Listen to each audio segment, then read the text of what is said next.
ગઈકાલે મુખ્યમંત્રીને પણ કરી હતી, આજે હર્ષ સંઘવીને કરી હતી કે ભાઈ જે મા બાપો ગામડામાં રહેતા હોય, દીકરીઓને શહેરમાં ભણવા મોકલે છે, શહેરમાં અમદાવાદમાં આવતા હોય, સુરત આવતા હોય કે જ્યાં ત્યાં એને કોલેજમાં એડમિશન મળે ત્યાં મોકલતા હોય છે.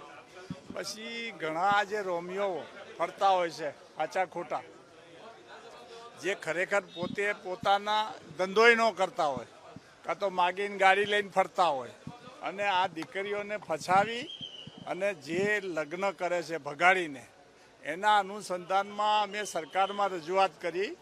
ગઈકાલે મુખ્યમંત્રી ભૂપેન્દ્રભાઈને કરી છે અને આજે ગૃહમંત્રી સાહેબને અને ડેપ્યુટી સીએમને પણ રજૂઆત કરી કે ભાઈ આ મા બાપની સંમતિ લેવી જરૂરી છે.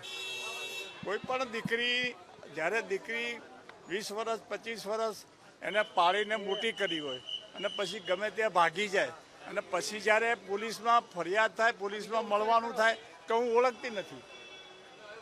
આવા પ્રસંગો બનતા હોય છે.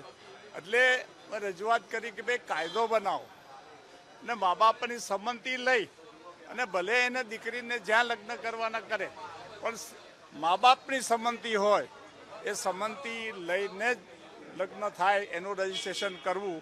એવું અગાઉ પણ સમાજે રજૂઆત કરી હતી, અમે પણ રજૂઆત કરી છે, અગાઉ અમે પણ કરી હતી અને હવે પણ કરી છે કે ભાઈ કાયદો આ વખતની વિધાનસભામાં જ બને એવું અમે ઈચ્છા રાખીએ છીએ. એમાં પોઝિટિવ મુખ્યમંત્રીએ પણ પોઝિટિવ કીધું છે અને ગૃહમંત્રીએ પણ પોઝિટિવ કીધું છે.